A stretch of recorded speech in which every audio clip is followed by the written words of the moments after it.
கல்லூரி வாகனம் ஓட்டும் ஓட்டுநருக்கு மறக்க முடியாத பரிசு வழங்கிய மாணவர்கள். ஓட்டுநர் கண்கள் குளமாக மாறிய தருணம் இதுவல்லவோ மனிதம். பள்ளி மற்றும் கல்லூரி வாகனங்களை ஓட்டும் ஓட்டுநர்கள் எப்பொழுதும் மாணவர்களின் பாதுகாப்பே தனது முதன்மை கடமை என்று எண்ணும் ஒரு சமர்ப்பணமான மனிதர். அவருக்கு பள்ளி கல்லூரி மாணவர்கள் பயணிகள் மட்டுமல்ல, குடும்பத்தின் ஒரு பகுதியாகும். தனது தினசரி பணியை சேவையாக கருதி மாணவர்களை கவனமாக அழைத்து செல்வதை உயிர் போல நேசிப்பவர். காலையிலிருந்து மாலை வரை தனக்கு ஒப்படைக்கப்பட்ட ஒவ்வொரு குழந்தையையும் பாதுகாக்கும் அர்ப்பணிப்பு உணர்வுடையவர். அவரின் சேவையை மதித்து மாணவர்கள் வழங்கிய சிறப்பு பரிசு உண்மையான நன்றி செலுத்தும் ஒரு இனிய தருணமாக மாறியது. ஒரு நாள் மாணவர்கள் நமது உயிரை காக்கும் ஓட்டுநருக்கு நன்றி செலுத்தும் விதத்தில் அனைவரும் ஒன்று கூடி அவருக்காக ஒரு சிறப்பு பரிசு ஏற்பாடு செய்தனர். பள்ளி கல்லூரி மாணவர்கள் மத்தியில் அவர் செய்த அற்புத சேவைக்கு ஒரு நன்றி செலுத்தும் முகமாக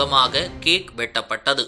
அவருக்காக புதிய உடைகள் வாங்கி வழங்கினர். அந்த பரிசுகளின் மத்தியில் டிரைவர் கண்களில் மலர்ந்த புன்முறுவலும் அவரது உணர்ச்சியை வெளிப்படுத்திய கண்ணீரும் அந்த தருணத்தின் உண்மை செழுமையை காட்டியது. மனிதம் என்பது உதவிக்கு அப்பாற்பட்டது. நாம் எடுக்கும் சிறிய செயல்கள் மற்றவர்களின் வாழ்க்கையில் ஒரு மகிழ்ச்சி தரும் நேரங்களாக மாறும். தினசரி கடமையை சமர்ப்பணமாக செய்வதை நாம் சாதாரணமாக கருதினாலும் அதற்காக நன்றி செலுத்தும் மனப்பான்மையுடன் வாழ்வதே உண்மையான மனிதம். இதுவே நன்றி, இதுவே மனிதனின் அழகு.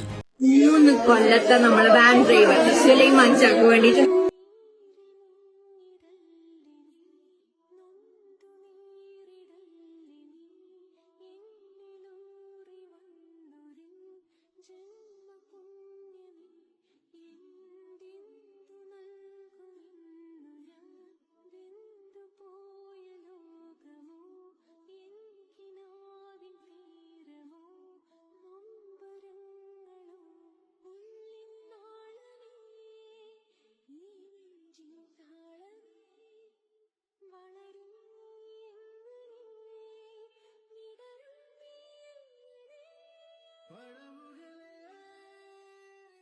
இதுபோன்ற முக்கிய நிகழ்வுகள், அரசியல் தகவல்களை ஆழமாக மாறுபட்ட கோணத்திலும் அறிந்து கொள்ள மறக்காமல் பாரத் மெயில் 24 பக்கத்தை பின்பற்றிக் கொள்ளுங்கள். உங்கள் ஒவ்வொரு ஆதரவும் இதுபோன்ற பல நிகழ்வுகளின் பின்னணியை அறிய உதவும்.